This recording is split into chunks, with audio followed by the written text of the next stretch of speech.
trauma is like a virus, and it gets passed along to your children, even if their children are not born until years later. Because trauma can change the expression of our genes. So we need to understand whether trauma is afflicting us, how it's afflicting us, and how we can treat it if it's there. Dr. Paul Conti, psychiatrist, expert in treating trauma. He's worked with Kim Kardashian and saved Lady Gaga's life. And been in clinical practice for over 2 decades. How many people have some form of trauma? Well over half the population. And trauma can change us in very negative ways. For example, the odds of traumatic brain changes are very, very high. We know trauma makes us age faster than our calendar age. And we know that ultimately the root of depression, addiction, Parkinson's disease is from trauma. Modern science knows this, but we'll give them pills with the idea that a pill is going to fix everything. And then we're surprised that tens of thousands of people die each year from prescribed pills.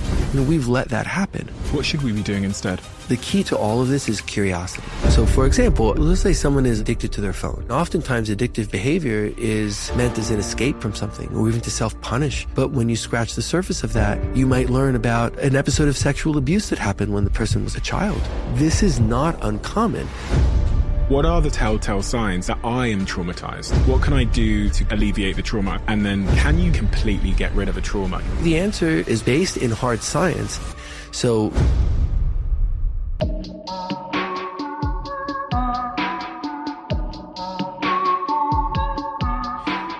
Dr. Paul Conti, on the front of your book it says trauma, the invisible epidemic. Mm-hmm. Why did you use those two words, invisible and epidemic? Mm-hmm. Well, so as a practicing psychiatrist, what I started seeing over and over and over again is that the root cause of the vast majority of what I was treating, whether it was depression or addiction or panic, that ultimately the root of it was trauma. That if we traced back, what we would learn is that there was something that had happened in that person's life. It could have been acute or it could have been chronic over time, but that changed their brain. So that the brain is then different going forward. And that is the root of the problem. So from that sense, I could see there's an epidemic because this is behind what is ailing us, right? The 50% or more of complaints to general medical doctors are coming from mental health, right? These are general physical medicine doctors. So you imagine how much of what is going on inside of us is affecting our health. So the epidemic of trauma is touching us in so many ways, but we're not identifying it. We're identifying different illnesses, for example, like, oh, that person has depression, that person has cardiovascular disease and had a heart attack, right? But those things may be linked, including autoimmune diseases, all aspects of mental and physical health, but we're not seeing that at the heart of it is the trauma that then changes us, and our brains and our bodies are different as we move forward. So to start seeing this commonality, that this is everywhere and we're not identifying it, because one of the impacts of trauma is to make a reflexive sense of guilt and shame in us. So then we sort of hide things away. So we're changed, made less healthier. And the very trauma itself leads us to have a tendency to keep it inside, to not share, to not get help, to not do the kinds of things that would lead us to recognize the epidemic. How many people have some form of trauma? Because when we think of trauma, sometimes people think of PTSD, soldiers coming back from war. Mm-hmm. So how many people does this subject speak to in some way? The numbers and estimates vary, but it'd be hard to imagine you wouldn't have roughly 1 in 5. I mean, likely you have more than that. But if you look at, data across demographics and data for occurrences of traumatic events and the impacts we see downstream of these brain changes, we're talking about a very significant portion of the population. And then if you think of people who are either experiencing the post-trauma effects themselves, right? The changes to themselves, or experiencing those changes through someone close to them, through someone they love, a parent, a child, a significant other. Right now we're well over half the population that will experience a significant and negative life impact from something that either was with high likelihood avoidable or treatable. In other words, change for the worse that doesn't have to be that way. And again, it's not just as if just mental health, we're saying something small. I mean, mental health is how we interface with the world, but it's our bodies too. Is that person going to get lupus? Is that person going to have a heart attack or a stroke? And how rapidly is that person aging? So we know that trauma, by this definition, that changes us because our coping mechanisms are overwhelmed, makes us age faster than our calendar age. So you could say, well, that person is 40 years old by the calendar, but they're really 46. Right? That person is 65, but really 73. Right? If you look at the aging that occurs in us as a result of trauma. So if, I say this in part to really speak to how like concrete and real this is. So something that happens and changes you so that you are actually older than your calendar age, closer to death, right, than the calendar might suggest, is so real and so tangible. And this is the effect of trauma upon us. And modern science knows this. Modern neurobiology, modern psychiatry, the research around us tells us this, but the things that we know aren't always at the forefront of our consciousness in society, which is a reason I think it's so important to spread the word about it. Why does this matter so much to you? I had a youngest brother who died by suicide when he was 20 years old. I was in my mid 20s, which had just a terrible effect upon the family structure and upon me. And I felt the reflexive sense of guilt and shame without really being aware of it. I hadn't felt that before. I hadn't felt like I couldn't be in the world or make my way forward in the world. And I started feeling very, very different about myself. And I started behaving in ways that weren't healthy, that were very unhealthy, drinking too much, unhealthy friendships and relationships, and real change in me that I was fortunate to be able to get help for, that really brought to the surface how much had changed after the trauma, that I felt very different about myself and the world, like so cursed, and maybe our family was cursed and I couldn't make my way forward and bad things were always going to happen. And it was the realization that like, I'm really different and this is not okay. And it wasn't like just grief, in the sense that sadness and loss, of course, were a huge part of that, but realizing also like I am different. And, that had a very big effect on me, both the depression and the issues in him that weren't seen and addressed that led to his suicide, and then the downstream effect on the rest of us. And that led me to leave. I had a business career, and I went back to college and took some pre-med classes and went to medical school, and then became very interested in psychiatry and brain function, both the psychology of how we think and the brain biology that underpins how we think, and have been very much fascinated ever since. Did you process or deal with the loss of your younger brother, Jonathan, by suicide at the time? No. At the time, I just went inside. Like, people didn't talk about it and were overwhelmed, and I became less healthy and felt different about the world. But there wasn't an outlet for talking about it. It just wasn't how I had grown up. Like, there wasn't a way people would say, let's check in, like, how are you doing? And maybe you should see someone. Like it didn't happen. And it took until I realized, like, hey, I'm kind of in trouble here. I need to get some help, to then, I had an insurance card and to look on the back and say, like, oh, maybe I should go talk to someone. But that was a stretch for me. And I felt even embarrassed about doing that. Like, I really didn't understand neither what had happened nor how to help myself. And then, I went to someone, and, I just remember just how amazing it was to just have her tell me that, I wasn't sick or crazy or like not going to be okay because I felt this way. That, like, she helped normalize what I was feeling and helped me put some of it into perspective. And I realized, like, well, that was very basic, what was just done for me. And, many, many, many people do not get that. And I almost didn't have it myself. And I was very struck by it and by how much of a difference it made to have a better understanding and get some help. The impact it had on the rest of your family. I was reading that your mother was depressed for the rest of her life almost potentially because of that incident.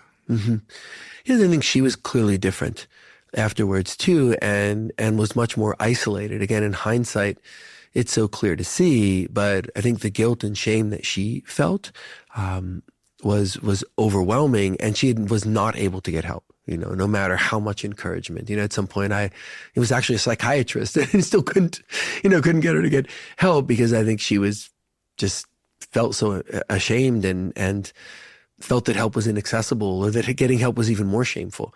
And, the patterns change. I mean, there were still some happy times in her life, but the whole tenor changed towards progressively more depression. And again, it didn't have to be that way either, but there weren't support resources for, mothers who lose a child to suicide. And my father, who is more extroverted, then just had more natural support mechanisms. And that's what you see sometimes, that it shouldn't be that one person does better than the other because they just happen to have different proclivities, but when we're not really paying attention to this and we're just kind of running forward, and trampling people, then maybe the person who's a little more introverted in a situation like that, a little more inclined to be self-blaming, like that's the person who doesn't do okay. And, and my mother didn't and died, I think, much younger than she should have of cancer. But this kind of trauma predisposes to the immune system not functioning as it should. And I can't say that this trauma caused her early death by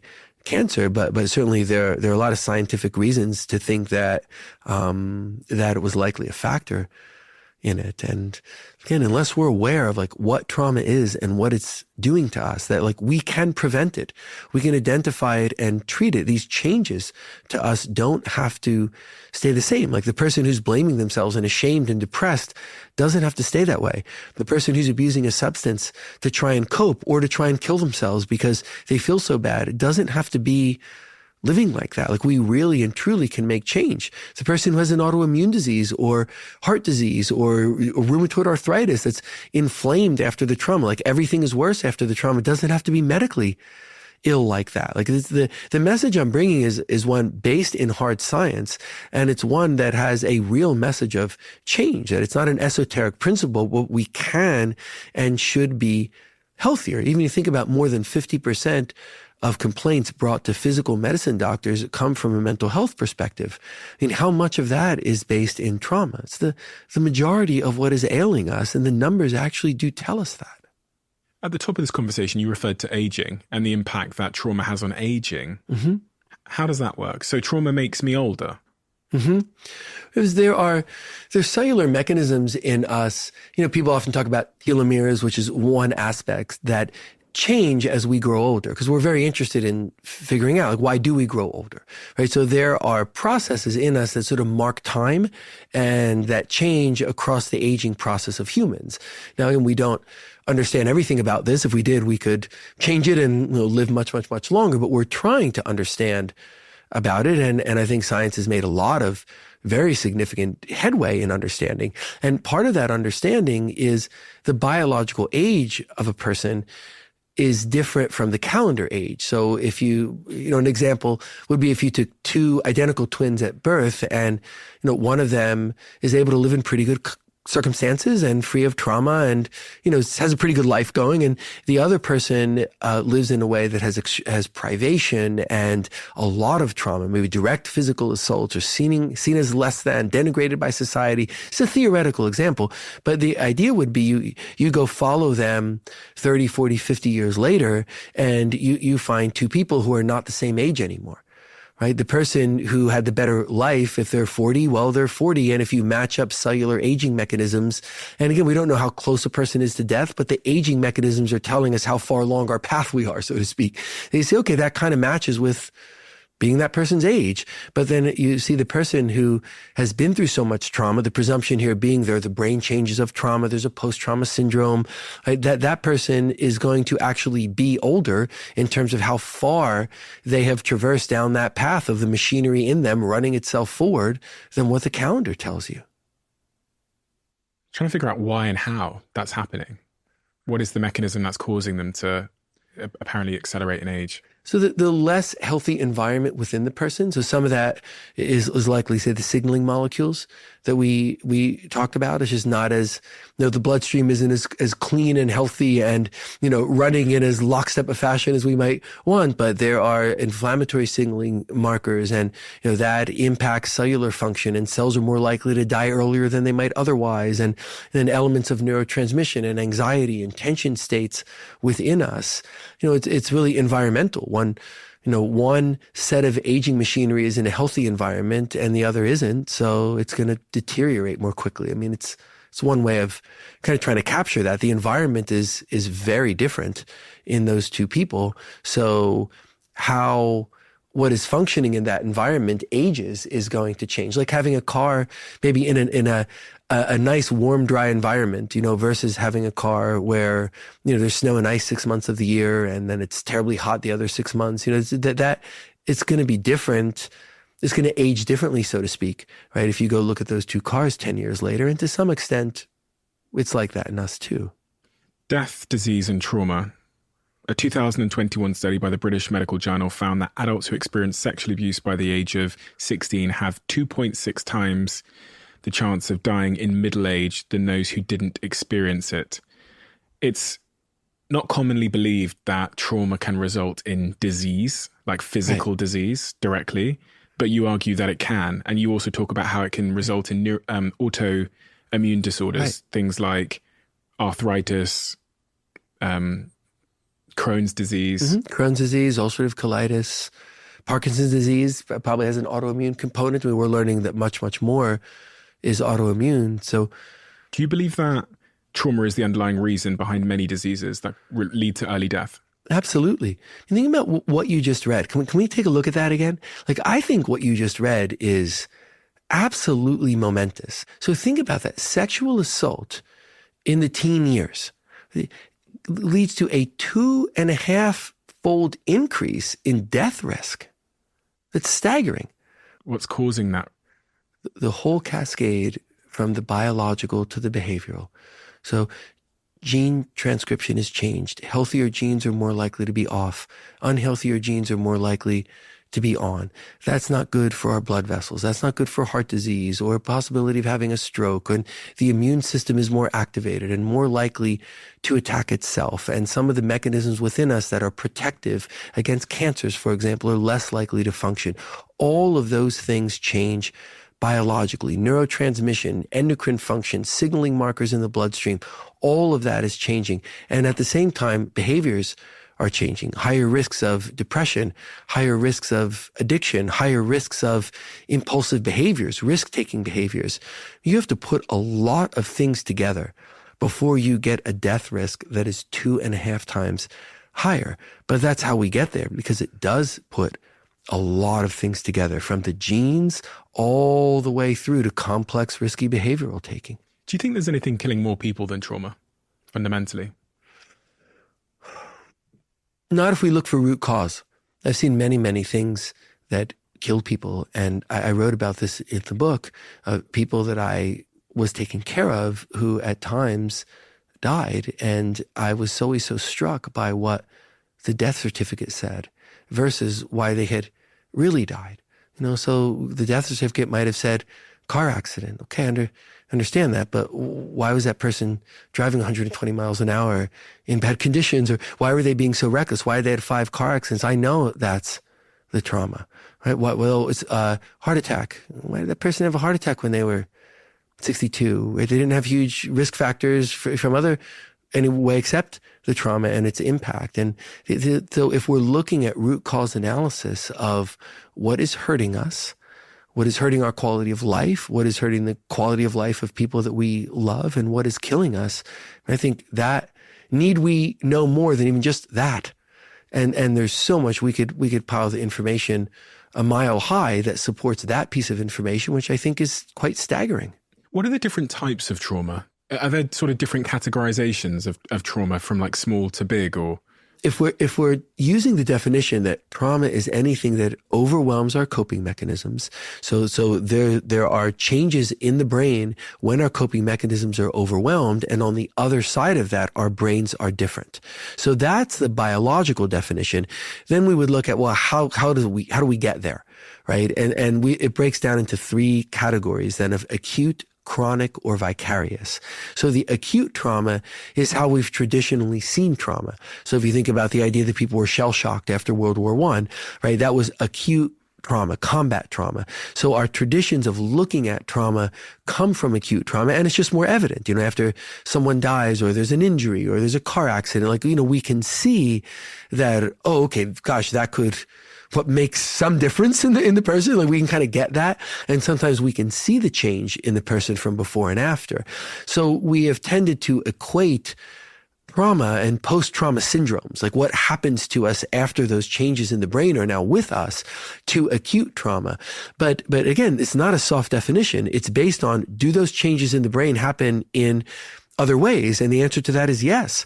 That if a person is seen as less than, for example, in a society for whatever reason across time, or even within a household, a person is being abused in a household, a child is being neglected, or a child is being emotionally or physically abused. Bullied at school? Sure, bullied at school, absolutely, right? So nothing happens all at once, right? But that brain changes just the same. So it's a scientific definition of traumatic change, and it is true in situations of chronic trauma just as it is in acute trauma. Now, it doesn't mean all acute traumas or all chronic traumas make these changes in the brain. And then vicarious, so the third category, there would be vicarious trauma, which means like human beings are empathic, right? I mean, thank goodness, right? That's how all goodness comes in the world, through our ability to have empathic connection. But that also means that our trauma can communicate from one to another. And again, it's not a soft concept. So people who are very much involved in other people's trauma, so in healthcare settings, sometimes in journalism settings, just in intimate home settings, in just spending a lot of time with the news, right, can become traumatized and have the changes in the brain that look the same as the person who lost 2 family members in the car accident. So it is true that vicarious trauma can change us in just the same way. The modern field acknowledges that if it's in the context of professional endeavors, which really makes no sense, right? Like what we're talking about are brain changes, and brain changes can come through acute trauma, chronic trauma, or vicarious trauma because of our ability to have empathic connection and compassion with other humans. I want to make sure that I've nailed this before we move on. So the acute trauma is, I get it, it's the big events, it's the going to war, it's the car accident, the big events that happen typically in an instant, typically. Chronic trauma, this is things like racism, sexism, bullying that happen over a long period of time, gradually, that make you often feel less than other people. And the vicarious trauma is the trauma that, as you say, you get from empathy. So feeling someone else's pain, feeling someone else's trauma, and it becomes your own. Yes. Okay. Yes. And they can all lead us to the same brain changes. But people have different levels of susceptibility, right? So one person may have 3 big acute traumas, and that person's brain is still doing okay, right? It's not changed towards greater vigilance, right? It's not changed towards greater inflammation in their blood vessels.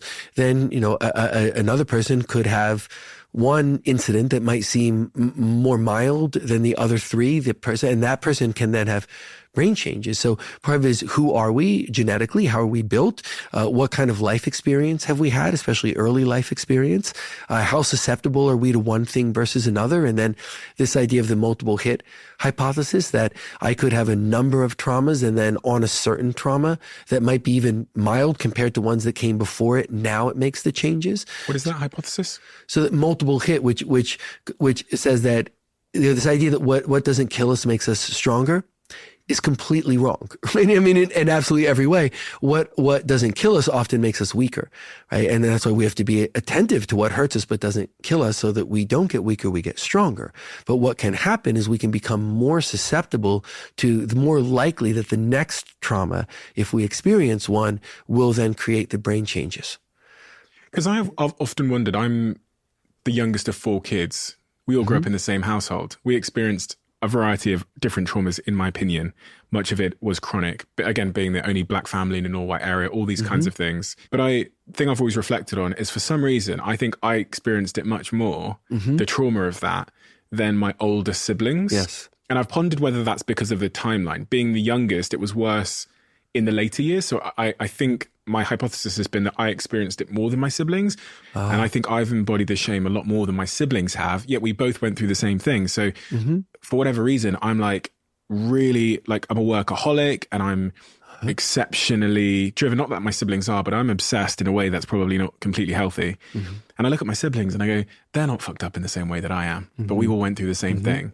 Part of what you're pointing out is that the variables of life matter, right? So if circumstances are different, say for one child in formative years than for another, those children could be affected differently, like economic circumstances. So some of it may be and probably is impacted by the things that you're saying, but there probably are almost surely other factors too, this kind of nature and nurture, that people have what sometimes gets called different levels of attunement of the emotional compass. So, some people are very sensitive and sensitized to things and very aware of what's going on around them and aware of their own feeling states. And, and other people can kind of go through life and, emotionally buffeting things can happen, but they kind of keep going, and look, there are pros and cons to both of those ways of being, but the person with the sort of more finely attuned emotional compass is the person who's likely to register more things that are negative, like things like subtle expressions of prejudice, right? That someone with a less attuned compass may just, kind of not see that, or just, it doesn't make it, into their conscious awareness, whereas someone else who would be very attuned might see a lot of those things. So it's part like, what is the nature? Like, who is the person, right? And then what is the nurture? Meaning, like, what are the variables, that seed sort of falls into as we go through life? You must have seen this a lot in your practice, where an individual went through a really traumatic early event, and you've got the person in your practice sat in front of you that is an alcoholic. They are experiencing sort of suicidal thoughts. But then when you look at the rest of the family are just doing fine. To some, right. Whatever that means, fine. But right. Well, one have to look at, is the rest of the family doing fine? Because sometimes what it seems like on the outside is not true on the inside. And then we do think about genetics, especially around alcoholism. There are, we don't understand all of it, of course, but there are genetic factors that can be very impactful.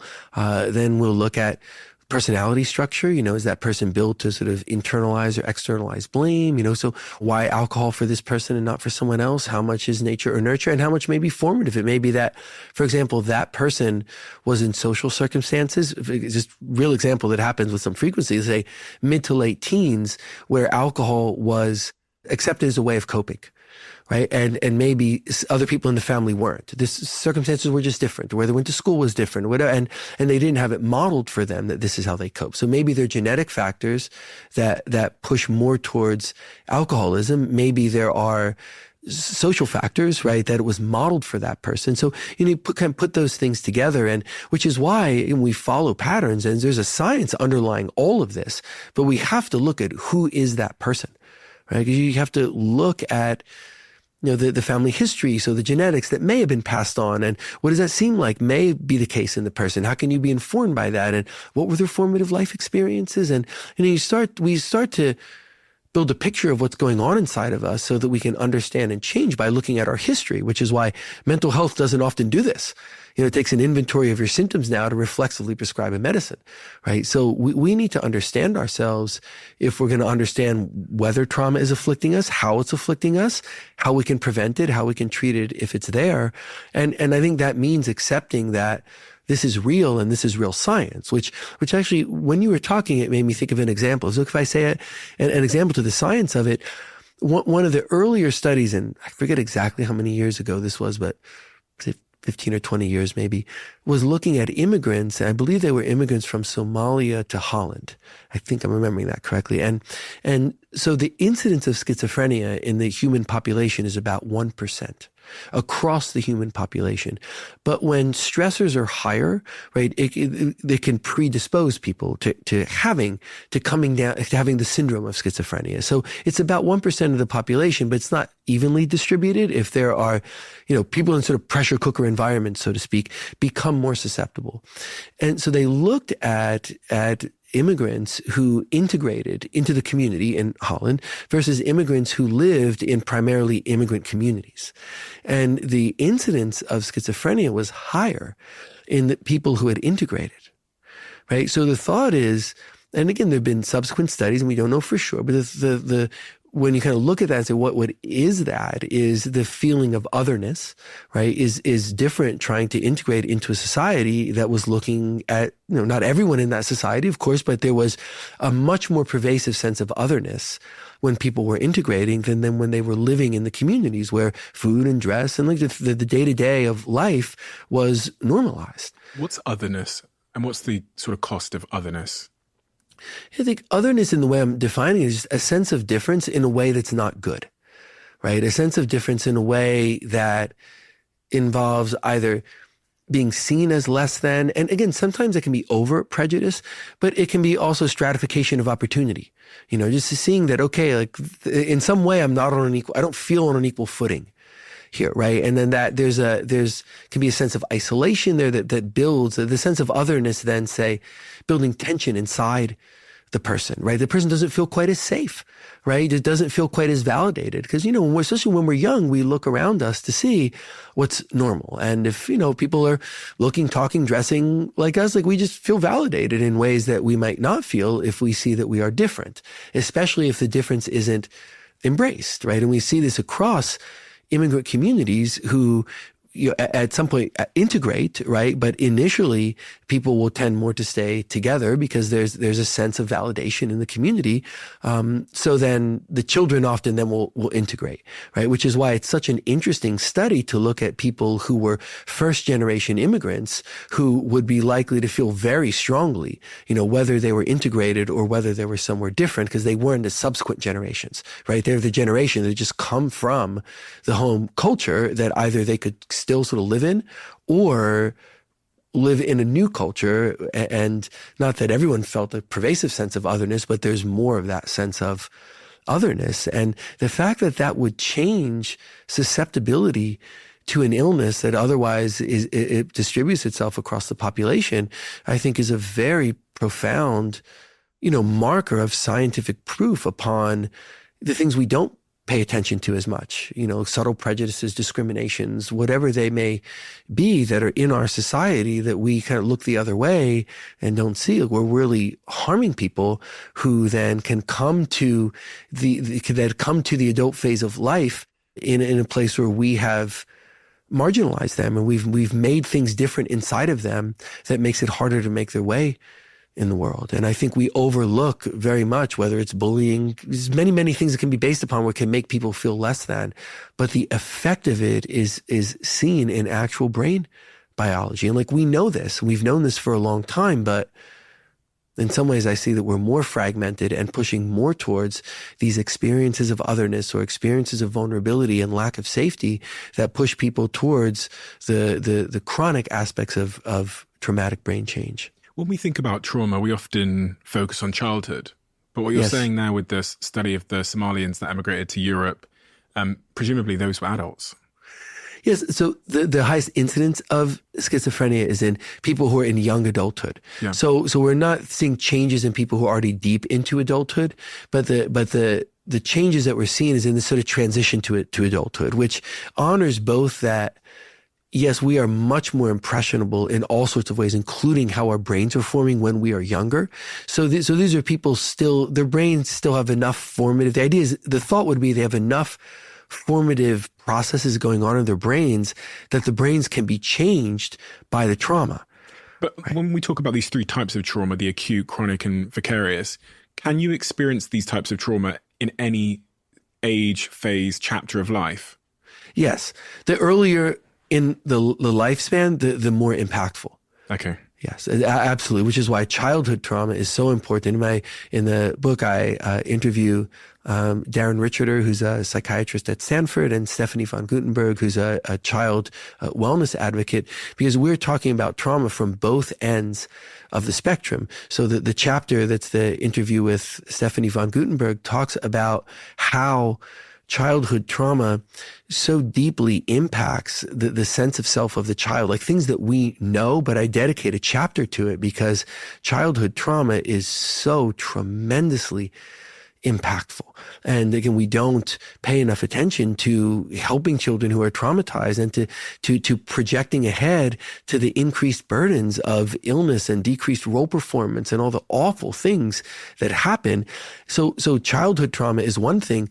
On the other end of the spectrum, Dr. Richarder's work has highlighted the fact that when people are traumatized, they are changed in ways that changes subsequent generations. So if we're talking about childhood trauma, We can talk about traumatized children. We can also talk about traumatized adults whose trauma changes their children, even if their children are not born until years later. How do we know that trauma can and is being passed on? What is the best evidence we have to support that? So the field of epigenetics, which has really come to epigenetics really come to the forefront in the last 2 to 3 decades, which is the understanding that our life experiences can change the expression of our genes. So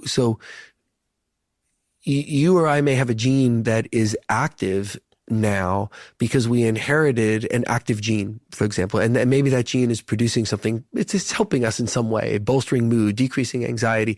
Then something can happen, something can change in us that turns off the expression of that gene or turns on the expression of another gene. So then even though you have that gene, you don't have the benefit of it because the gene has been turned off. And this is it's a very revolutionary understanding that it's not just, well, your genes are your genes. We could look when sperm and egg come together. Well, that's telling us what's going on. And if we could understand that fully, we would see, oh, here's the array of genes that are active and the array of genes that are not active. But that's not the story, right? That's just part of the story. The story continues that one's experiences of life changes how those genes function, which ones are on, which ones are off, and how they get passed along. So if the parent is not traumatized, the parent may pass along the active gene for something positive, say, to the child. If the child then is traumatized, the child may pass on that gene without it being expressed. So it's as if the gene isn't passed on. So if you think about that, it's just amazing that our genetics, in the sense of what's actually going on in us, is not just the nature of what genes did we get. It's the nurture. How has what has happened to us affected the expression of those genes? There's one study that I read about which says scientists at Emory University in Atlanta trained male mice to fear the smell of cherry blossom, shocking them whenever they smelled it. So the mice got to the point where they shuddered when they smelled it, even when they weren't even being shocked.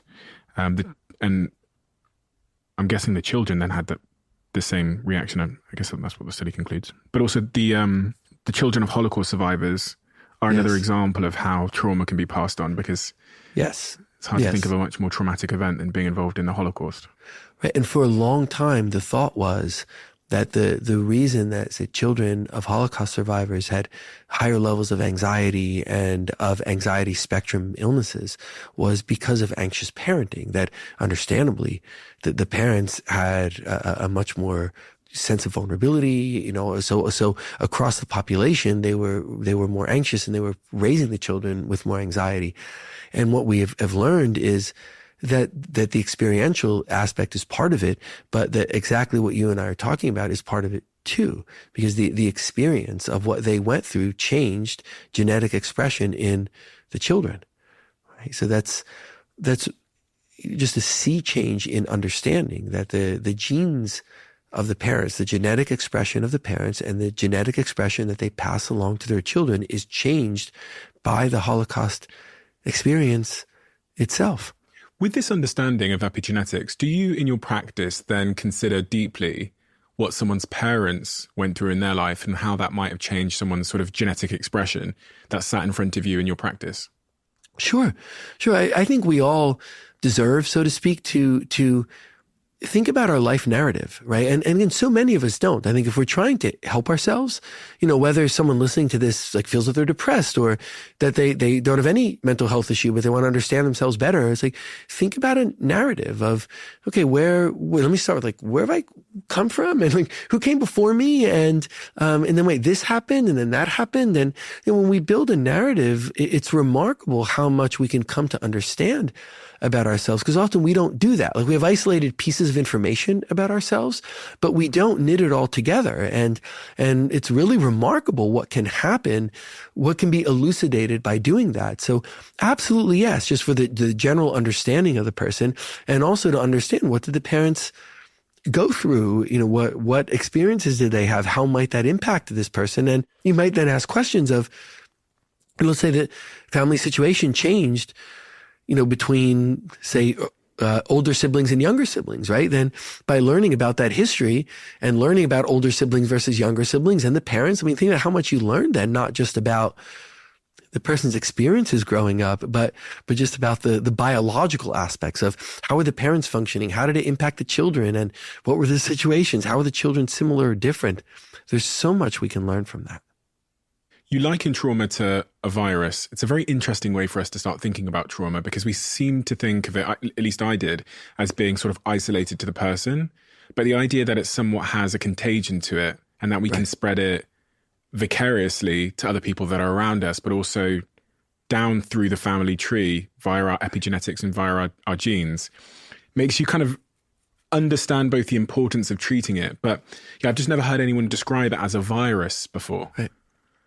Yeah, because there's a reflexive guilt and shame to trauma and our society doesn't recognize it, it often gets hidden inside the person, right?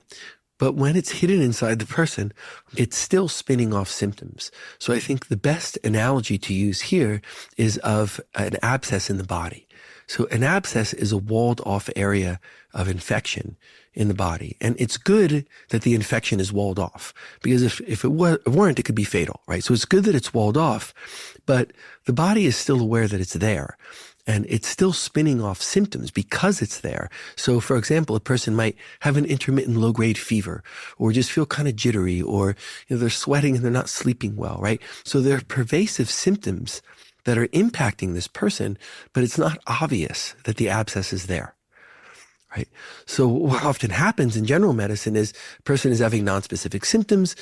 People go looking, scan, and they say, oh, there's an abscess there, right? Once we know that, then we might have an understanding for why that person just never feels good, right? They always feel lethargic or they never feel comfortable. We know there's something there now and we can go in and fix it, right? And it involves, there's a surgical process, right? So something has to happen that's not a fun thing, right? If you go through a surgery and recovery, now the abscess is gone. So I think the example of the abscess in the body is a very good way to understand what trauma does to us in the mind. So if we shove it down inside of us, there's reflexive guilt and shame. Society isn't helping us take a look at it. Now it's there inside of us. It's going to spin off symptoms. And those symptoms aren't always symptoms that make, say, one person hurtful to another. They may not. That person may be very, very vigilant and just kind as can be to someone else. But across the population, those symptoms inside of us are not good. So they give us shorter tempers, right? We're more anxious. So we may be more quick to anger, or we're less functional in the world around us because of depression, anxiety, sleep problems, right? We can be more impulsive. Like it works against us being in the world as best we can be. Is that what you refer to as post-trauma syndromes? Is that a similar thing? Yeah, because post-trauma syndromes are ways in which we can recognize the changes in ourselves. So higher levels of anxiety, for example, lower levels of mood, right?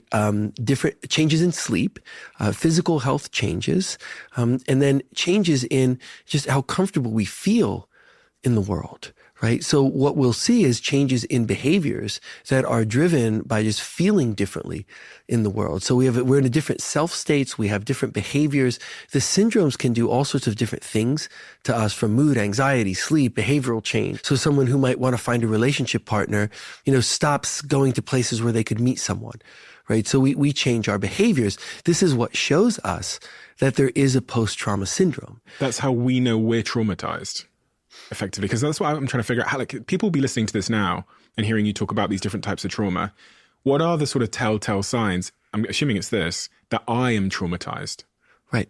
Yeah, this is what we're looking for. Right. So someone might present with, that person is depressed now and they weren't before. That person is having panic attacks and they weren't before. That person is using alcohol to soothe and they weren't before. Because in medicine, we look at just the surface, right? What we want to look at is like, oh, why are you here? Oh, you're here because you're drinking too much. Let's talk about how you can drink less. You're here because you're depressed. What can we give you a depression medicine, right? So then we're not looking at like, why, right? Why are you depressed? I mean, some people biologically will become depressed no matter what, even when things are going very, very well. But this isn't the majority, right? Most of us, if we're depressed, there are likely factors. So we should be curious. Why is that person depressed? Why is that person having panic attacks? Why has that person changed their behaviors, right? And so now if we get curious about the person, then we're going to figure out things we wouldn't have before, right? So if a person gets depressed because everyone in their family gets depressed every 9 to 12 months, no matter what, okay, let's come at that biologically. That doesn't necessarily map to trauma, right? But if we start looking at that person being depressed, do we see that they kind of started getting depressed, a couple of years ago around the time their sleep started being a little bit different, and they started behaving differently, and they they didn't spend as much time with family, and then you start getting more curious, and you start learning, something happened then, right? Again, with acute traumas, it's easiest to see, but when you look for the whole picture of might there be a post-trauma syndrome going on here? Maybe that person who's depressed and is drinking too much started drinking too much when their mood started decreasing after the trauma, or maybe they started drinking after the trauma and it's driving their mood down. Again, it's not always this, but we're never going to know and understand unless we're curious. This is how we trace to the roots of it. And this is how we get back to the narrative, right? Of what is going on inside of me and have I changed?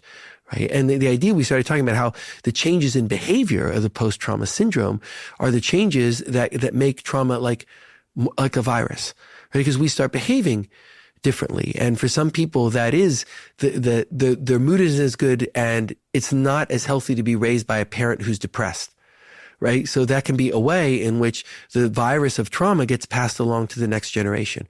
Or maybe that person is drinking or using a drug to cope, and that doesn't make for the best parenting. That's how the virus of trauma gets passed down to the next generation. Or there are times when a reaction to trauma, to the feeling of disempowerment, can be aggression, right? An envious, aggressive behavior. So not all abuse of children comes through the lens of trauma, but a lot of it does. I'm interested as well in the subtle symptoms of trauma. We've talked about some of the big picture stuff, which is like suicidality, becoming an alcoholic, or all those kinds of things. But the subtle ways that trauma shows up in everyday life, some of them I was hypothesizing over are things like phone addiction, being addicted to your phone, or video game addictions. These kind of things that I think maybe originate from the sort of more chronic traumas, but are less easy to spot. Right. Yeah, I think the key to all of this is curiosity. Right. So let's say someone is, addicted to their phone. Okay. Maybe that's because phones are addictive and the person just spent too much time on their phone. Maybe. Right. But addiction mechanisms in human beings are similar. It's the same machinery across addictions. Right? And oftentimes addictive behavior is meant as an escape from something, or to soothe against something, or even to self-punish because of something. So addictive behaviors, it's similar brain machinery, whether it's cocaine, it's alcohol, it's brownies, it's the telephone, it's sex, it's exercise. There are things that people do in addictive ways as routes of unhealthy coping. So if we get curious, why the drug? Why the phone addiction? Why the things that might seem more subtle, and maybe are more subtle, but we should scratch on the surface of them to try and understand if they mean something. Is that phone addiction the 14th addictive behavior in a row, right? Because that person has sort of particularly adept addictive machinery inside of them, and they're trying to escape from something? That doesn't happen all the time, but it is not untrue that when you scratch the surface of that, you might learn about an episode of sexual abuse that happened when the person was a child. These are real examples, right? And that the person isn't built to run from things through addiction. And maybe they're saying things about their own character that's negative. They're saying negative things about themselves, and they feel disempowered, and they're disempowering themselves. But if you go look at that narrative, that person that might have a dialogue running over and over again in their head of shame about something that happened 30, 40 years ago, this is not uncommon. So we need to be curious, and we need to scratch on the surface of things, whether they're really big things or they're subtle things, which is why a life narrative is so important. If you think about changes after trauma that changes the brain, we respond differently when we see a new face. So without the trauma, I'm simplifying a little bit, but you see a new face, we might be curious, could you be a friend? Or if someone's romantically interested, like, oh, might that person like me? Or I might them? Like, people are interested and curious. Whereas after trauma, there's a difference of feeling a little bit on the back foot.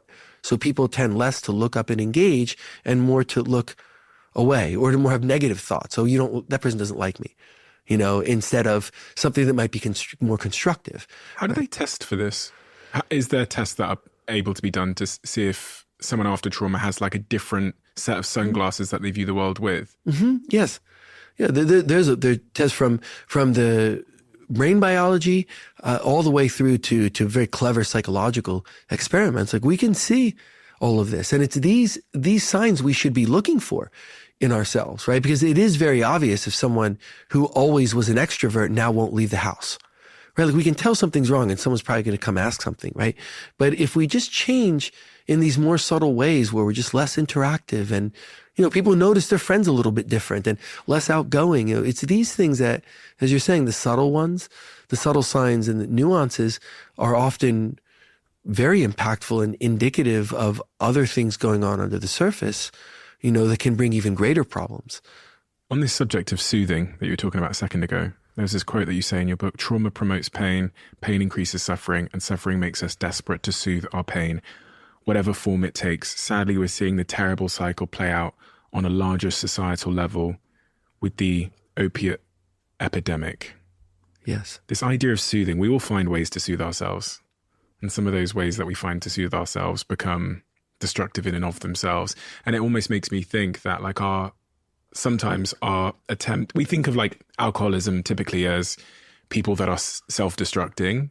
But when you understand the soothing component of drinking alcohol, right, it actually is them trying to not self-destruct, not destroy themselves, but to take care of themselves. Right. In a weird way. If we're under huge amounts of distress, our perspective of the world narrows, right? Very, very dramatically. I mean, if there's an elephant standing on my foot, I only have one thing I'm guessing I would think about, which is the elephant not standing on my foot anymore, right? So when we're under tremendous stress and strain, right, something that soothes us in the short term, right, becomes acceptable because there's a desperation in us that has us focused on the short term. Like, I know that's not good in the long term, but I'm just trying to get through today. Right. And it's this lack of perspective in the world and the society around us that if we're not recognizing what trauma does to us, that it can drive us to places of desperation, that is it any wonder that short-term soothing will have a big appeal to us? And that could be soothing through excess eating. And now, that person is overweight and has diabetes and wants to be healthier, but doesn't really feel that they can stop and ping pongs back on different diets. And, what they're really doing is they learned self-soothing with food in a way that was, in the context of really feeling some sense of despair or desperation, the same way that person may have learned that, alcohol soothes. Now, again, there are genetic factors and there are all sorts of factors that come into play too, but unhealthy coping mechanisms are beckoning to us all the time, which is why, I did a lot of treatment of opiates and opiate dependence over a number of years. And, it's just outrageous to me that these are the most powerful psychoactive medicines on earth, right? Opiates, right? They soothe psychic distress, feeling not good mentally inside of us very, very rapidly and effectively, and almost immediately start building tolerance and danger, right? But I had no education and training around opiates as psychoactive medicines. So here we are in a society that is underappreciating trauma and where people are at in a sense of isolation or otherness or desperation in so many facets of our society.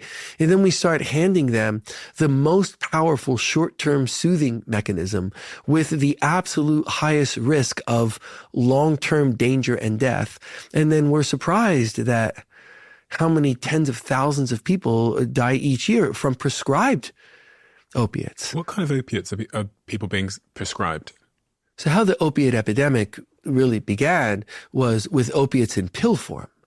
So that they would be prescribed, say, for conditions of pain, but conditions of pain that were more chronic conditions or conditions not so amenable to opiates. So if you come out of surgery, an opiate is a great idea, right? Like there's a lot of pain that needs medicine to soothe that pain until the pain decreases. But it's judicious use of a very powerful medicine in high acuity circumstances. What we started trying to do, and part of this was, we know there's a whole story behind the politics and the business of this, was to say, well, people shouldn't be in pain. So there's a short-term solution, right? No one should be in pain. We'll give them pills, right? And opiates do not work in those situations. They soothe a lot early on, but they rapidly build tolerance, addiction.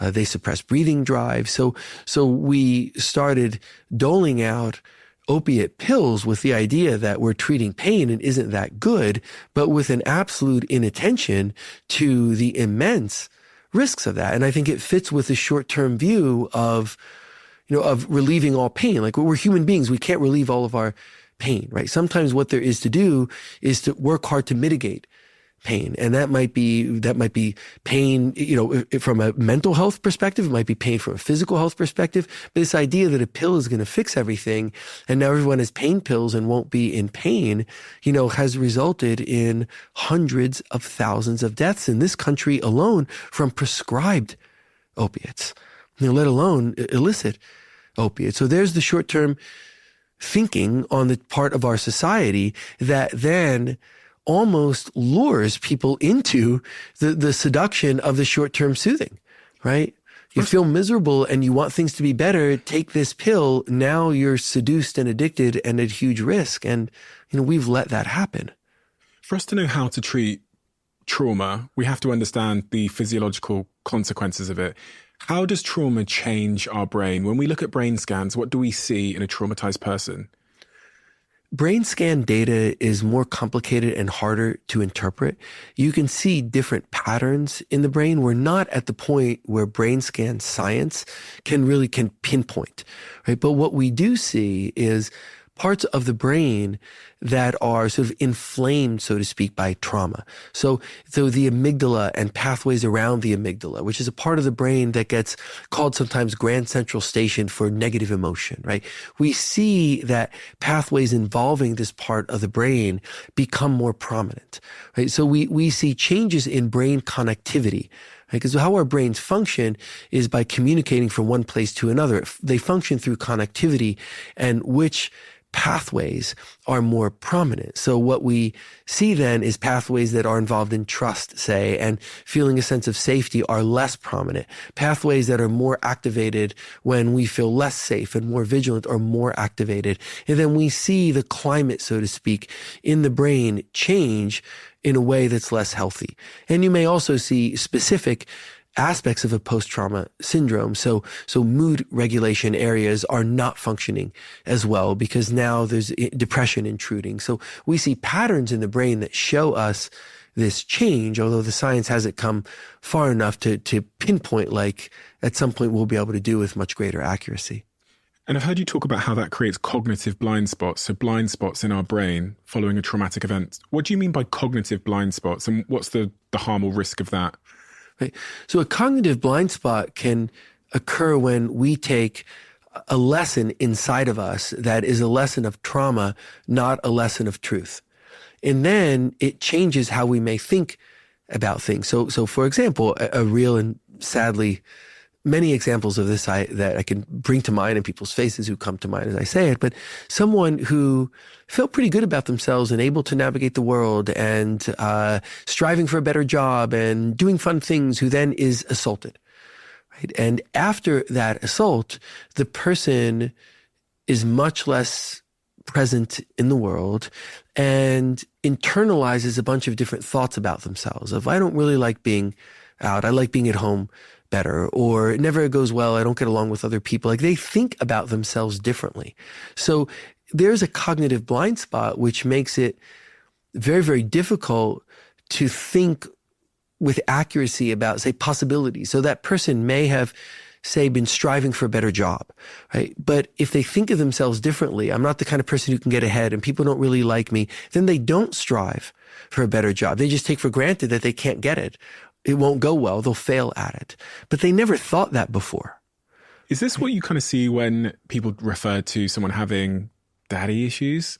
And I was thinking as you were saying that my dad left. So say my dad left when I was 4, and I internalized this idea that men don't love me, for example. Right. And then I go through life being an avoidant person in romantic situations or self-sabotaging or going for people that are unavailable to avoid the rejection. Right. Is that somewhat similar? Like I've created a cognitive blind spot and now I'm living out that as an instruction manual for my life. Yes, absolutely yes. And the earlier in life, the more powerful the lesson is.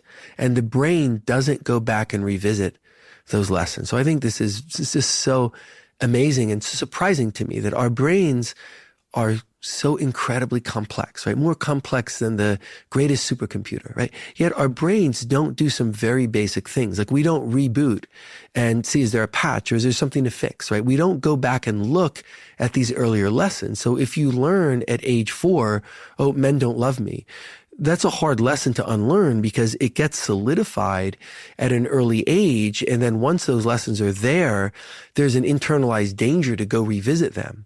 Like if you go revisit that lesson, could you be disappointed, right? The thought is that's the way it is. And that's the way it's going to be. Like that's kind of how what we tell ourselves inside. The trauma kind of walls it off. And then we don't just go back and look and say, is that really true? Like here I am, I'm an adult now. And no, did I just carry forward something when I was 4 years old that wasn't about me?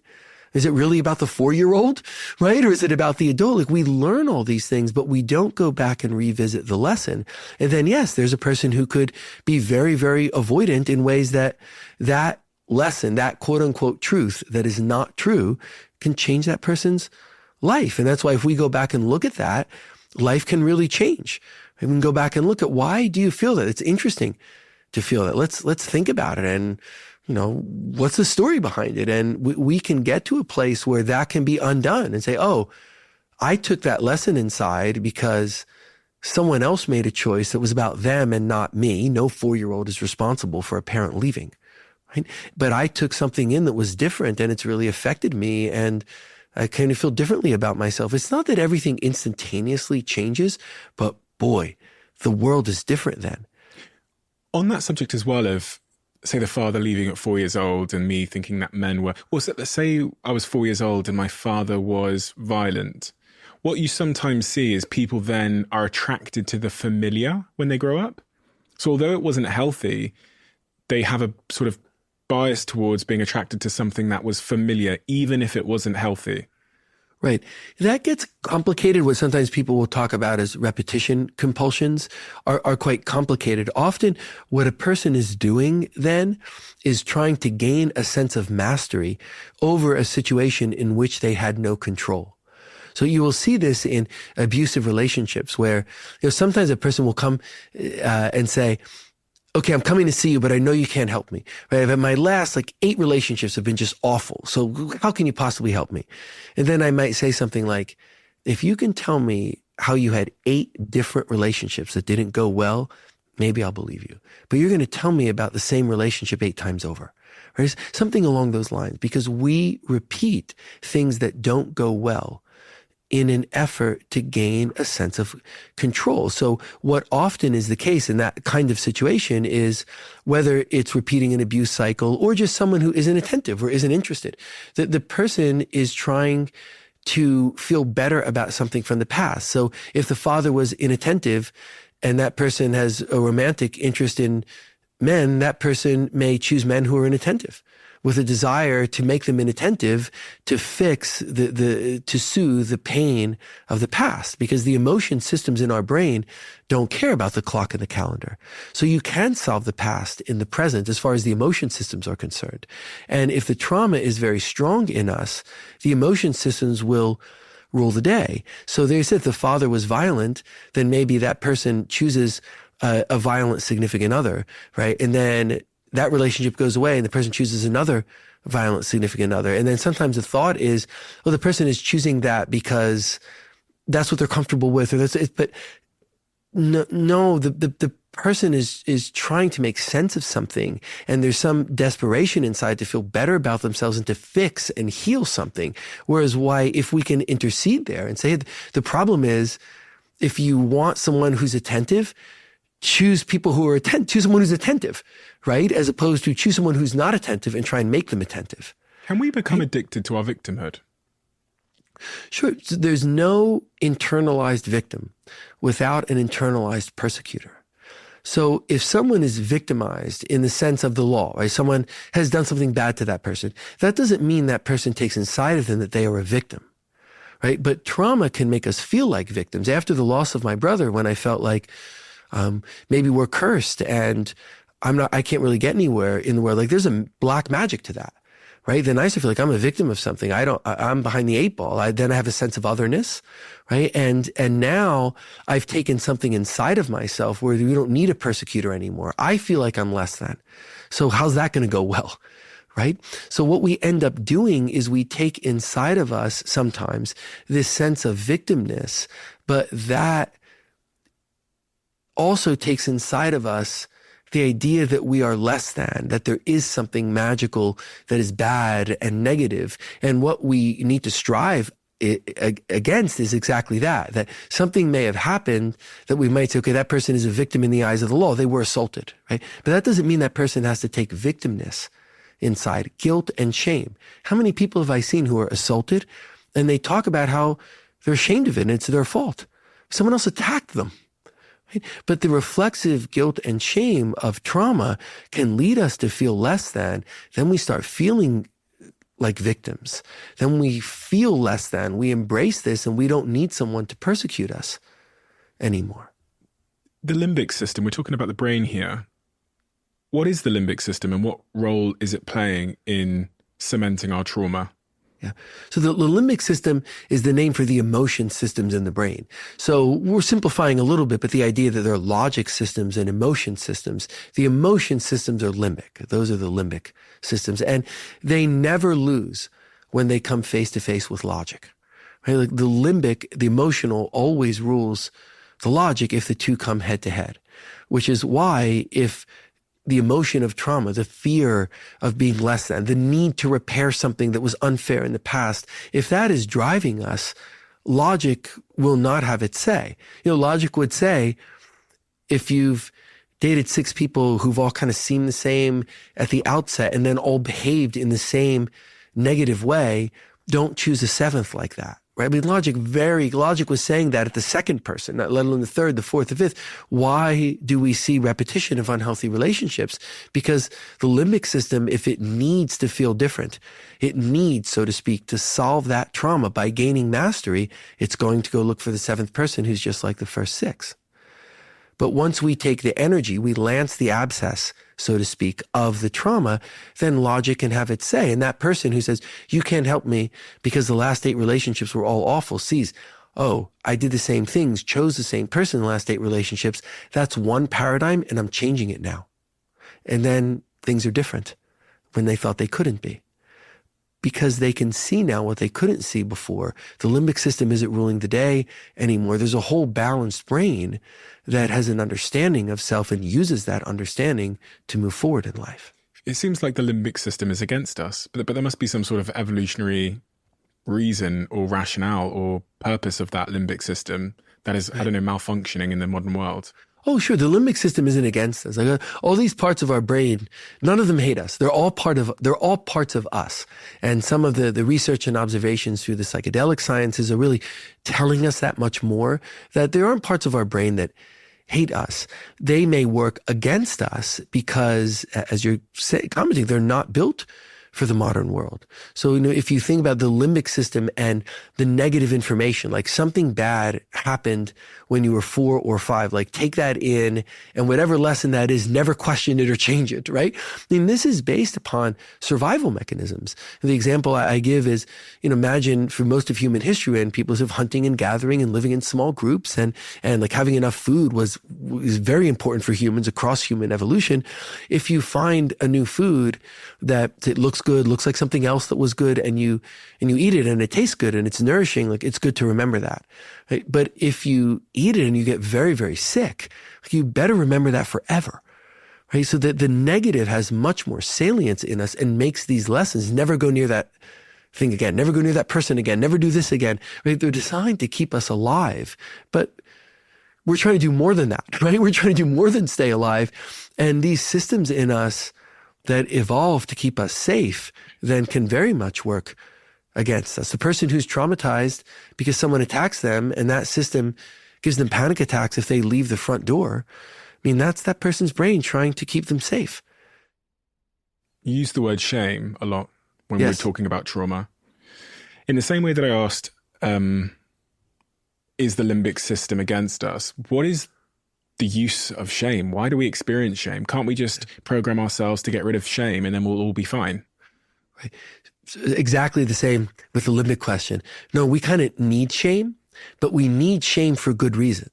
Right. So these primary affects that are very primordial in us, anger, fear, love, shame, these are things that are just aroused in us. Like they can become other things once we start thinking about them, but they're states that are very deep within us.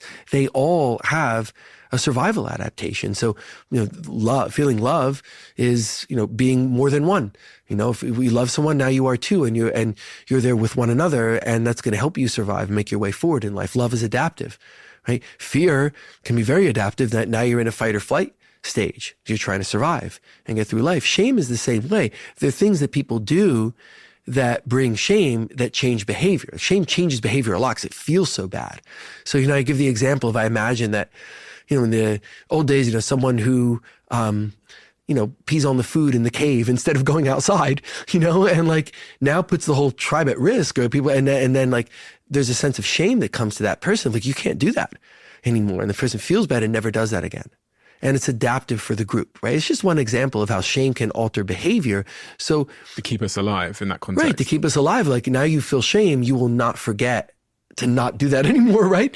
Like, it's going to have an impression. It's going to change you because you feel so much shame, which we would think should be the case in the modern world too, right? There are things people do that are shameful that are worth feeling shame about. I mean, sometimes the problem is we don't have enough shame where we should. But we have a lot of new modern problems, don't we?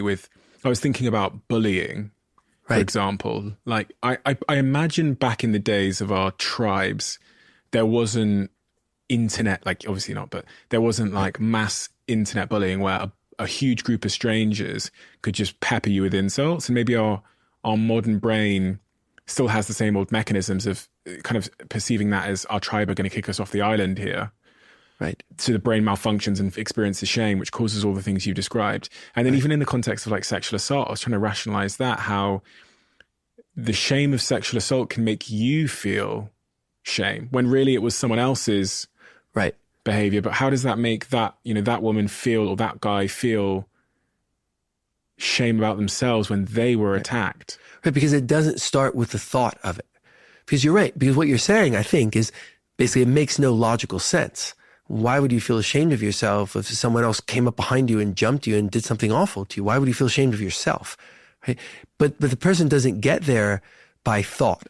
Right? I didn't get to feeling ashamed of myself after losing my brother by suicide by thinking that is a shameful thing. I should feel ashamed. No, the shame is aroused in us. It's created in us because it's behavior modifying. There's the adaptive, something bad has happened, feel something inside that creates aversion.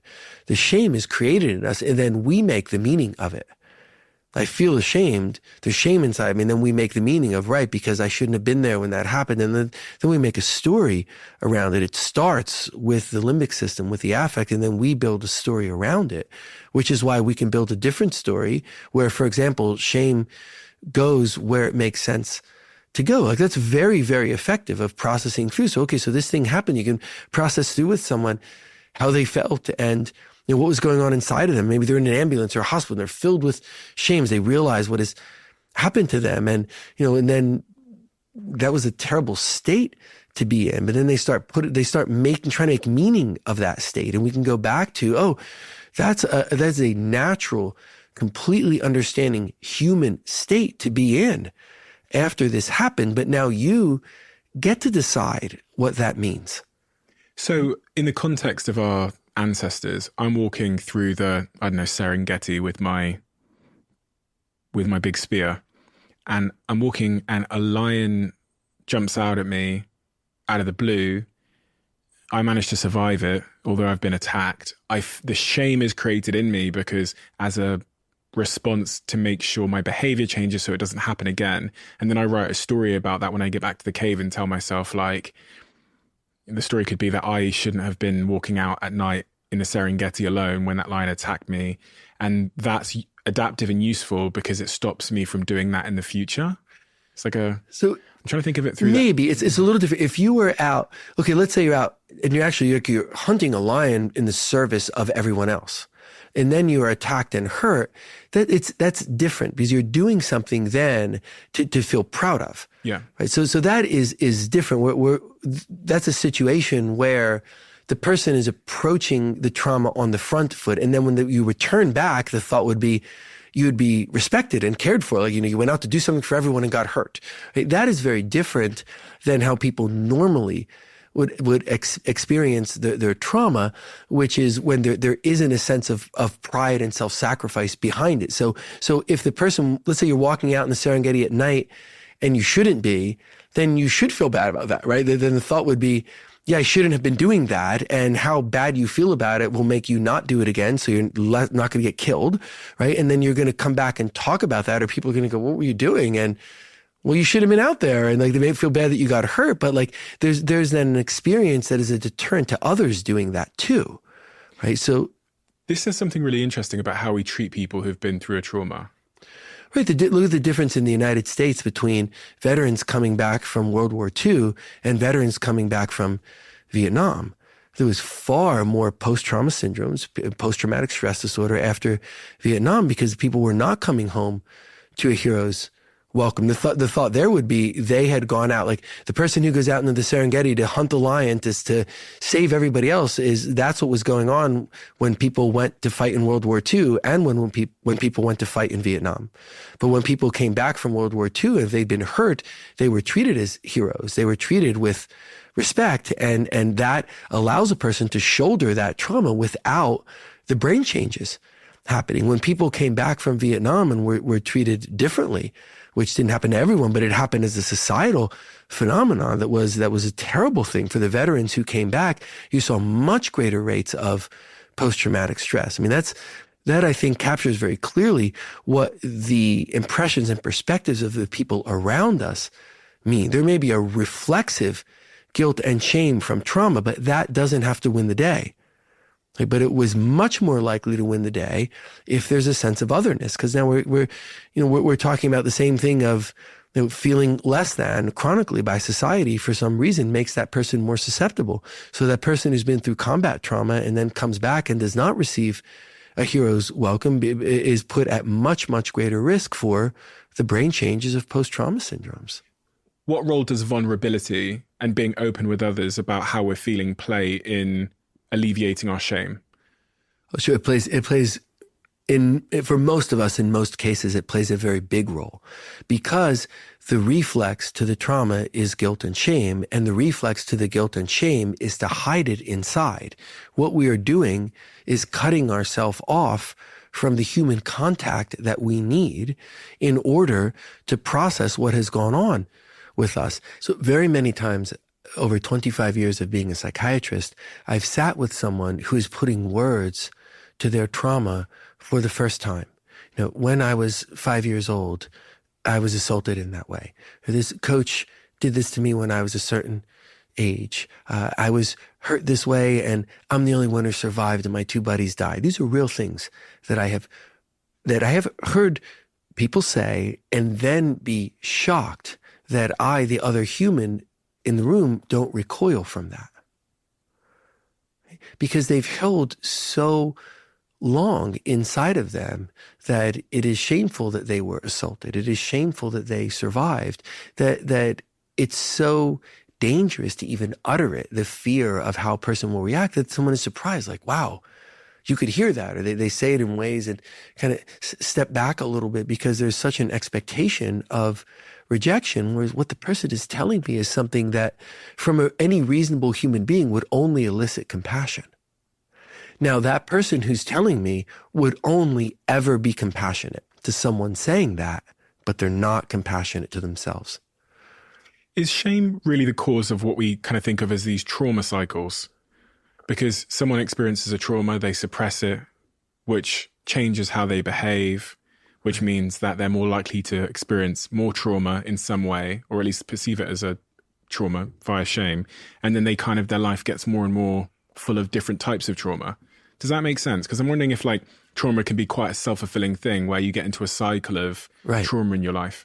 Well, it can be. I mean, in the case of the person who now finally puts words to something they've held inside of them that they would know is not shameful to anyone else, but they hold as shameful for them, right? What is going on inside of them may or may not have caused further trauma, right? I mean, it's caused suffering, right? There's no doubt about that. When a person is saying that and they're putting words to something that's so important has been inside of them, it has caused them suffering. So they haven't been as happy as they could be, enjoyed life as much as they could be, been as outgoing as they can be, been depressed when maybe they didn't have to be depressed. So the trauma is impacting them because they've hid it down inside, right? If you can talk about it and bring light to it, let's say after that thing that happened when the person was assaulted at 5 years old or survived an accident, others didn't. If someone did trauma work with them of, hey, what are you feeling now? Okay, let's get to the fact that person is feeling guilt and shame and the naturalness that they are, but it doesn't tell them truth, right? It's just telling them how they feel. And in fact, it comes from compassionate places inside of us. We can help to unwind that before it becomes a thing inside the person that, yes, may make life less enjoyable, or it may also, in a way that's worse, push towards repeated trauma. So the trauma of choosing the same unhealthy partner or the same abusive partner over and over is an example of what you're saying. If a person doesn't look at the trauma and why am I doing this? What am I trying to solve here? Right? I'm trying to solve something maybe from childhood that was somebody else's shortcoming or fault or someone else's shame. Okay, I can stop doing that. Then the person can stop with repeating the behavior. So I think the answer to what you're asking is absolutely yes. And if we're curious and we strive for understanding ourselves and we know that there are routes to change, this is how we heal from trauma. That ultimately, invisible epidemic is a message of warning, but it's not a negative or a pessimistic message. It's a positive message. It says if we understand this and we look at it, well, guess what happens is we get better. We prevent trauma. We take care of the trauma in ourselves and others, and we get healthier. I see this play out in 25 years of doing this. This is what happens. But we only get there if we have the curiosity. We're interested and we know enough to go looking and thinking and making a narrative and talking about ourselves and wanting things to be different and knowing that they can be.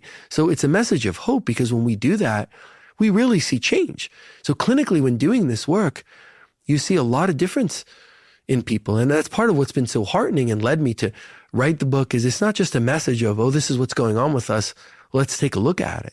This is what's going on with us. And if we look at it, absolutely we make life better. I want to talk about some of the ways that trauma impacts us that are less obvious. One of them I'm interested in is sleep. A lot of people are struggling with sleep these days. Is there a link between sleep issues and trauma? Yes. And how strong is that link? Yes. So sleep is one of the symptoms of a post-trauma syndrome. It's not in all post-trauma syndromes. So higher anxiety, lower mood, behavioral changes. Sleep is one of these factors, and sleep is very often negatively impacted by trauma. So the changes you had asked about in the brain, and then we talked about how they go more towards vigilance, more towards activation, right? They make it harder for the brain to settle down and be in a restorative state.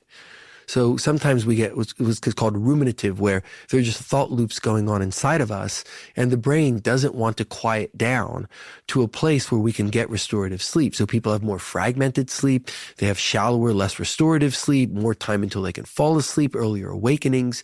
So this is very, very bad for us across the board. I mean, talk about the union of physical and mental health. Sleeping very poorly is terrible for us from head to toe.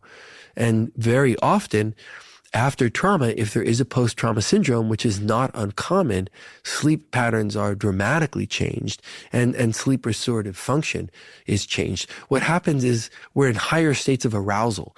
And neurobiologically, this isn't about sexual arousal. It's just state of alertness, right? So we're in too high a state of arousal, too high a state of alertness. And then the brain systems inside of us that need to really simmer down in order to restore aren't able to fully do that. I guess there must be some kind of link there as well, because if I'm less comfortable with being with my own thoughts, because they're ruminative, that I'm overthinking all the time, I'm then also more likely when I'm trying to settle down to be trying to stimulate myself. Like a lot of people aren't comfortable with just sitting in a room alone with their thoughts, especially if they're, an overthinker. So then they might grab their phone. They might be, doing things to stimulate themselves at a later hour of night, but it all comes back to the trauma. Absolutely, yes. Yes, and you're describing how the downstream effects of all of this are tremendous. So absolutely, yes. So we're saying getting less sleep is just bad for us from head to toe.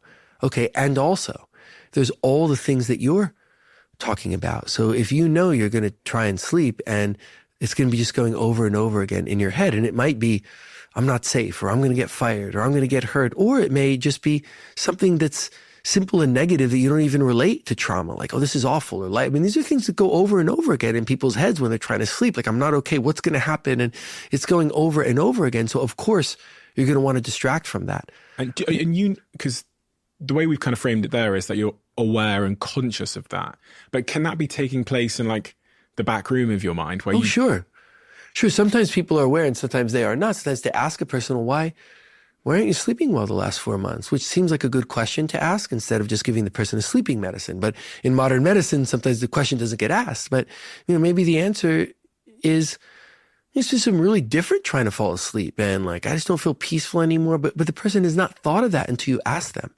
Then what's the logical next question? Why? Right? What happened? Will anything change around then? And a lot of times you get an answer, and that person has a trauma problem, not a sleep problem. You can probably pound the sleep system to sleep with medicine, but now we're doing something that ultimately is harmful for the person.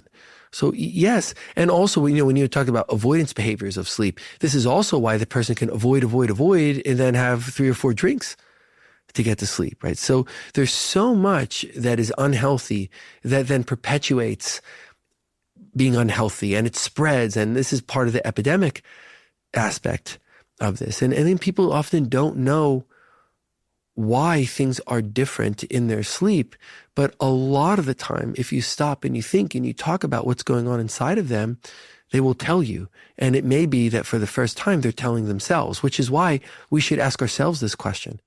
You said to Rich Roll, amongst the conditions I have seen treated, the absolute worst in mental health treatment and indeed in general medical treatment are sleep problems. Why? Because sleep underlies so much. And because when we have a lot of hammers in medicine, so we see a lot of nails. So if someone is not sleeping, the reflex in medicine, and not everyone does this, and I'm not trying to say they're all physicians or practitioners are not behaving in the right way, but we work in systems that are high volume and designed for throughput. So they're designed for symptom identification. So what we say is, okay, you're not sleeping, so we'll give you sleeping medicine. Like that simple. But the reasons people are not sleeping are very, very often not related to their sleep systems. They're related to these vigilance and activation systems inside of us. So if that's what's going on in me, and I'm agitated and have this highly aroused state after trauma, and maybe it's been going on for 2 weeks, or maybe it's been going on but getting worse for 2 years. But this is what's going on, and I can't settle down, and my sleep system can't overcome it. If you give me a sleeping medicine for that, I'm probably going to need a lot of it, right? Because we're trying to make the sleep system overcome the distress. I'm more likely to get addicted to it. There's a lot of bad we do to people, and I never have an opportunity to address my problem. What should we be doing instead? We should be asking why. Why is it that you are not sleeping? And maybe it came out of the blue. Maybe your sleep system every now and then fails you. But when we start asking those questions, we get answers. And more often than not, those answers are in the realm of trauma. Then the person does not get a trauma medicine. They may get a different medicine that in the short term can quiet the vigilance systems. We do this a lot, where the person has a sleeping problem. We learn the trauma history. We use a short course of a medicine that calms the vigilance systems. It has nothing to do with making the person sleep. And then they start sleeping well. And maybe this is true. They might not have slept well with 5, 6, 10 sleeping medicines. But that is not the medicine that they need, right? They need a medicine to calm these distress systems inside of us so that the sleep system, which is not damaged, can go and do its thing. And while we realize this, we can start talking about the trauma, and maybe the person can process some of the trauma. Now the sleep problem is gone. Everything is better. The person's not going to be on a sleep medicine for the next 20 years. It's healthier. It's safer. But we have to be more than reflexive, right? There are a lot of reasons people don't sleep. What about a link between weight and trauma? I've heard a ton of studies over the years about how various people who are obese have high levels of sort of traceable trauma. Is there any truth to this? Yes. So there are probably or almost surely a couple of factors. One is, look, it's hard enough to take care of ourselves, even when things are going really well, right? I mean, life is so busy and so stressful, so it's hard to take care of oneself. If a person adds trauma to the mix, it becomes harder to take care of oneself. And one way we can not take care of ourselves is, what we're eating and whether we're exercising. So the trauma makes it harder to take care of ourselves and predisposes to poor self-care. Now we have a person who's overweight and then maybe pushing towards diabetes or heart disease or or cerebrovascular disease. And also, just like we talked about epigenetics and changes in gene transcription and what genes are active in us, trauma puts us in a place where we are more inflammatory within us. Like there are more inflammatory markers in our blood vessels. So it's not as clean and clear as we would like it to be. We're not as healthy, and this works against the health of our blood vessels and the health of our immune system. So the soup we swim in, so to speak, is changed by the trauma. And then those higher levels of inflammatory markers, for example, that are circulating in our bloodstream can make it harder to lose weight. The body starts holding on to more calories, and it makes it harder for our blood vessels to stay healthy, and then we get less and less healthy. And part of that is the biological effect of trauma, just like the epigenetics, right? And part of it is the changes psychologically and the changes in self-care. How do you convince someone that comes into your practice and tells you that they can't change, they don't believe they can change? How do you convince them that they can? Well, I'm a huge believer in the power of knowledge and the power of information, which I think goes back to how powerless I felt as a kid when we couldn't understand medical information. It's like, I want to know, I want to understand. And I think a lot of people are like this. I think we as humans don't get enough credit, that we want to understand. And I think so much in our society is reflexive. Like, you know what you know and you feel how you feel. And then, we have a whole set of beliefs about the world because we affiliate with some group or another, right? I think that's a reaction to feeling so disempowered, and that what we really want is knowledge. And I think that's a reason why, for example, knowledge imparting podcasts are so valued, because you're not trying to tell people what to do or how to think, but you're bringing them knowledge. And that's what I try and do. I know that's not true. Now, it may be that if you're a science-based or a rational person, or you're an engineer or an accountant who's like, I might try and get at you through the science, right? I might try and get at you through that article, right? So something that can let you see that. Or I might try and get at it through examples of, hey, here's people do change. Here's kind of really what the state of the art is now. And kind of get you excited about that. Give me an example. There are a lot I could cite, but the one that comes to mind is the one story in my book that is just an amazing story of a person who had a trauma in her life that had just changed everything: mood, anxiety, behavior, choices in the world. I mean, so much had gone in a way that was not how this woman was built to live her life, or how she was living her life. And it was so striking, her telling me about who she was at some point in the past and contrasting that to how she was living and how she thought about herself. And it was really a night and day difference. And it became clear there was a very abrupt change at the time of this trauma, a night and day change towards dysfunction, poor health, poor social function, misery. And she had no thought or idea that she could be like she was before, because all she knew was that things had changed and now she was like this, and this was not okay and never going to change.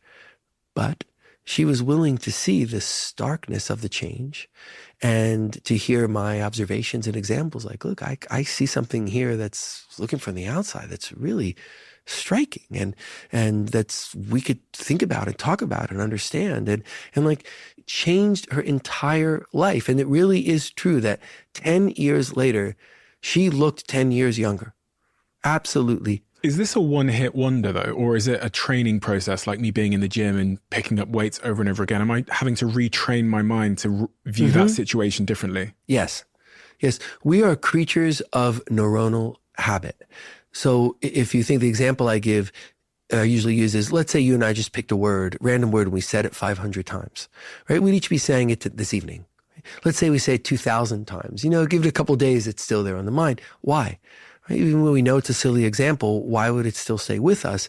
Because when we say that word so many times, we're strengthening memory connections. That word comes to mind more. It's stronger within us. And then the only way it goes away is it atrophies over time. Is you can't just make that go away after you said it a couple thousand times. It'll go away over time. It gets less and less powerful over time. So if you don't keep saying that word, it comes to mind maybe 10 times the next day, 5 the second day, 3 times, then not again. But this is how processes of change work inside of us. So someone who has, for example, had self-talk in them that, oh, it'll never work out for me, or like, I suck and no one likes me, or, I'm terrible, or how could you idiot, or, things like I had a shadow voice saying these things to me for years. Like that doesn't want to go away at once because it's just habituated inside of us. So we have to realize, look, that is not real and true. That is not what I think or what I want to say to myself. So I want to know when it's there. I want to realize I'm saying this to myself and I don't believe it. Then we make it less strong, right? We make it less strong. Every time we say something that's a negative lie to ourselves, like no one will ever love me, right? People say that to themselves over and over. We make that more powerful as if it were true. And if it's as if it were true, is it true? Our brain can't tell the difference now. So if we understand that, and now we want to change it. Like, I know why I said that, because when I was growing up, that person always said that to me over and over and over. And then, I chose bad relationships because I didn't think I was worth anything better and they didn't go well. And it reinforced that to me. Like, a person really understands that. We bring that understanding to bear in a way that you speak against that when it comes into your mind. Because we can't make it not come into your mind. It can atrophy, meaning this process of slowly over time it goes away. But we have to say, hey, the whole me, I talk about the judge in the middle of all the opinions, has to say, okay, I know I'm saying this to myself, right? But do I believe that or not? Can you really completely get rid of a trauma? Can you take a trauma to zero? Well, we won't lose the memory of it. Right? If something bad has happened, we're not going to entirely forget it. That means it can trigger us again in the future. Well, the question is, how much does it trigger? Right? How much does it trigger? The idea is to attenuate the response to it. So if it was a car accident and every time the person looks at a car, they have a panic attack, right? It's probably not going to happen that someday they look at a car and don't even remember. Right? But they can look at a car and they know they had a car accident. They're not trying to hide it from themselves. They're like, oh my God, I can't see a car. I had a car accident. It triggers me. Like I'm understanding that. I understand the naturalness of the responses in me and how they maybe were perpetuated by the fear that I felt. And I wasn't working through it or working through the loss that happened. Now that I'm understanding that more, I don't have to be afraid of this. So I see a car and yes, it makes me kind of uncomfortable, but it's okay. A lot of people beat themselves up because they've done a lot of work. Right. And this trauma still remains. I think I'm one of those people where there's certain traumatic things from my childhood. I've done a lot of work. I logically know that it's not true. Like that belief I had is not true. Yeah, I'm still prone to be triggered on a bad day about that particular thing. Right. Look, that's how it goes when a person is navigating through trauma and really getting through, like getting over a lot of difficult things and getting to a much better place, but responds to the triggering in a way that inadvertently reinforces the trauma. So I would say if you're having a bad day and you have a memory of something that you kind of know you got over, but then it raises the same set of thoughts or feelings that aren't good, right? Instead of, my guess is that you're feeling bad about that. Like, oh, I did all this work and I didn't get over it, right? To say, look, isn't it interesting? Like how strong this imprints us, that this is still going to come to my head. Today's going to come into my head, like I'm having a bad day or I drop something in the morning and I don't feel great about myself. This stuff is very, very powerful, but it's still not telling me truth. That shoulder shrug about it, okay, it's going to come into your head. It was neuronally reinforced, and sometimes you'll be having a bad day and it'll come in. It doesn't mean anything. Lady Gaga sits at the very top of your book, and she's written the foreword in your book. There's this wonderful quote inside there that says, "I can now say with certainty that this man saved my life. He made life worth living. But most importantly, he empowered me to find and reclaim myself again." That is an incredible thing for anyone to say to anyone else.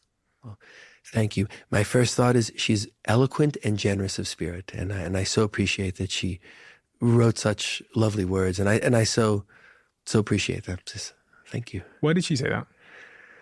As she has talked about, there's trauma in her life, and to gain an understanding, a much better understanding, and be able to ground to the things about her that are wonderful. And she's a wonderful person. There's wonderfulness in us no matter who we are. And I think from the perspective of her on such a big world stage, acknowledging the trauma and the humanness in her, and that like anyone else, she needed some understanding. She needed some help forward in different pathways of thought about self, like the kind of thing any of us need after trauma. And she had the bravery, the fortitude to take chances to be different. Just like someone would say, "Oh, I can't be any different." We can all feel that when we have a lot of trauma inside of us. And it's hard to think, I'm going to really try and be different. I'm going to take that chance. But, in order to change our lives, we have to do that. And she also did that. It's a very, very human story in, I think, a deeply feeling person who then wants to bring that message forward to others that we can change trauma. And I'm so grateful she wrote the foreword to my book. But part of that is she believes in that message that trauma does not have to control us. We can understand it. We can get our arms around it. And I think that's what she is. That's what she's communicating in that quote. That's the part of that quote that's important. The part that's about everyone reading it and the capacity for change. You have some incredible celebrities on the book, inside the book, that have given you quotes for the book. People like Kim Kardashian, Tommy Hilfiger, etc., etc. Lady Gaga, as I mentioned. I'm guessing these people at some point came to you without sort of disclosing client confidentiality issues. I'm just wondering how you find yourself in a position as a psychiatrist that this caliber of people are seeking out your support. Well, and does that ever feel a bit surreal? Yeah, I think it does. I mean, I like to think of myself as a diligent person who wants to continue working at things and moving them forward and seeing where they can go. And I think at some point in time, I realized I had the capacity to perhaps reach people who reach a lot of other people, right? And there's been a real joy. I think that people who are public facing, I mean, there are a lot of stresses to that. People can think, oh, it seems so wonderful from the outside, but there's a lot of extra stress to that from the inside. So to be able to address some of the extra complexity of that and to be able to help people who have a big impact on the world around them was sort of a joy to pursue. We have a closing tradition on this podcast where the last guest leaves a question for the next guest, not knowing who they're going to be leaving it for. And the question that's been left for you feels quite fitting and very interesting. I really like this one. It just says, it's not even written as a question. It just says, erase one regret from your life, ... Wow. I think I should have paid more attention to the world around me when I was younger and more lost in trying to feel good enough at the moment. And I think that it made it harder to sort of find my path. And I think it made it harder. I think my brother hadn't found his path. And I think there was a lot of frantic anxiety or fear-driven forward movement without pausing and circumspection. And it may be that we just talked about, we've talked about his suicide, and we've talked about that in this podcast. So it's kind of at the forefront of my memory. But when I think back then, I probably knew well enough to be more circumspect, including about what might have been going on in him or in me.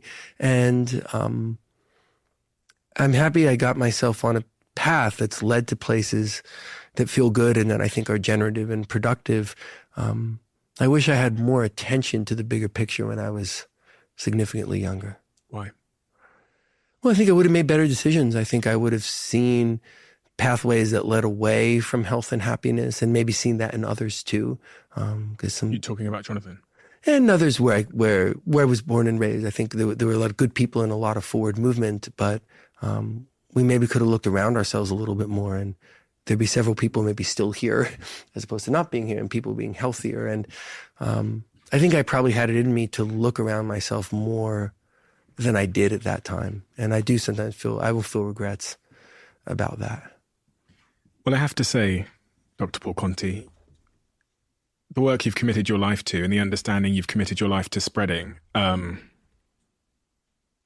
is going to save many, many, many, many, many, many people's lives. Thank you. And not just save their lives, but sometimes it's not always about saving a life. It's about improving the standard of someone's life, which I think can have a generational impact if that person is to stay alive and they are to, if we look through the lens of epigenetics, or just about how internalized shame and guilt and all of this can be passed on through vicarious forms of trauma that the kids might feel and whatever. Your work and your future work, I deeply believe, is going to save and improve thousands and thousands and tens of thousands, hundreds of thousands of people's lives. And that is an unbelievably remarkable thing to commit one's life to. Thank you. There's no words that I could say in the 30 seconds I have now that would express the extent of the good that's going to do in the world. Wow. And I can't imagine those people that are here and not here, how proud they would be and are of you. Thank you. For turning your trauma into such a wonderful, healing, important thing. So on behalf of all of those people that you'll never get to meet that you've helped with your work, I want to say thank you so much. Wow. Well, you're very welcome. And thank you for those kind words, which I take to heart. And thank you for having me on. I appreciate it.